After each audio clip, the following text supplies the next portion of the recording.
So now that we've explained the parts of the Vlookup function, we're going to go ahead and throw a Vlookup function into the LMS report. As you can see, we are on the alpha roster and we are looking to insert the completion status for all of these different team members. So the first thing we're going to do is we are going to review the information that we have. We know that we've got team member names, team leaders, different teams, and team member IDs. On the LMS report, you see that we have the course numbers, the course titles, the organization, team member IDs. These are going to be in the same format as the team member IDs on the alpha roster. The names are in a different format. These are separated, so we won't be able to use those to identify the information that we need to be returned. And then we have the completion status, which is what we want to add to our training report for the various team members. So we're going to go back to the alpha roster and we're going to start by selecting cell E2. We're going to come over to the insert function icon and we're going to click on the insert function. We're going to go ahead and do a search for Vlookup.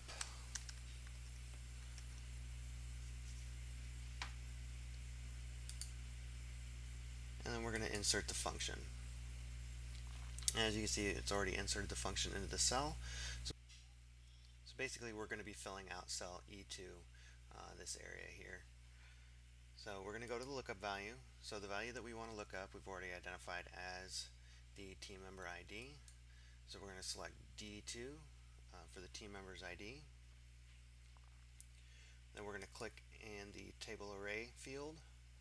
And the table array field, that's the field that we're going to be searching. So when you're running a VLOOKUP, you want to make sure that the field that you're searching starts with what's going to be used as the identifier. So in this case, we're looking at the team member IDs. So we're going to go ahead and click, hold, and drag, and we're going to highlight these sections. So before we get to the col index number, what the col index number is it's the number of columns over from the field that we're searching. So we're searching this field, so we're looking for an identical match to the team member ID, and this space here is going to be 1, 2, 3, 4. So we're going from D to G, and it's 4 spaces over. So remember to always start with 1 on the field that's farthest to the left.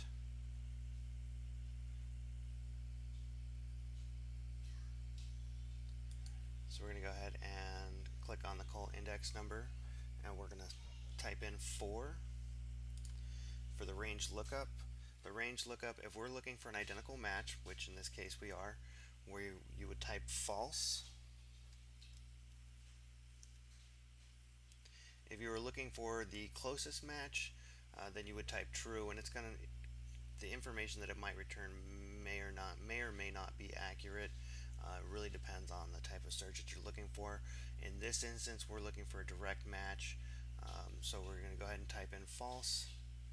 We're going to click done, and as you can see now, John Doe, team member ID 1, 2, 3, 4, 5 is marked as complete.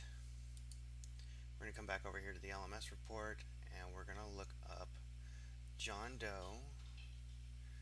So here he is, and he is complete with his training.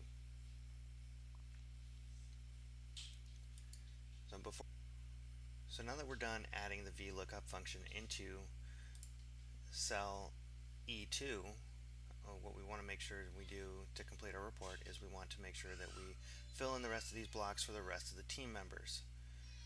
So what we're going to do for that is we're going to select cell E2.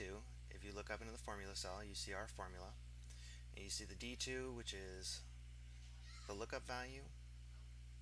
You see a comma, and then LMS report, which tells us what spreadsheet we were looking at, and then you see D1 through I30, and that is the very end of our table array. So what we want to do is between the D and the 1, we're going to insert a $sign. Between the I and the 30, we're going to add another $sign, and we're going to hit enter. And what that's going to do is that's going to make sure that this is a constant, and we're going to come right down here to this square on the very right hand bottom portion of cell E2. We're going to click that square, we're going to drag it down. As you can see, all the information is now filled in. We know that this information is correct because we made sure that our table array remained constant. And if we wanted to look, we could go ahead and double check. So Nathan Doe 1 2 3 5 8, Nathan Doe right here, not yet started, and not yet started.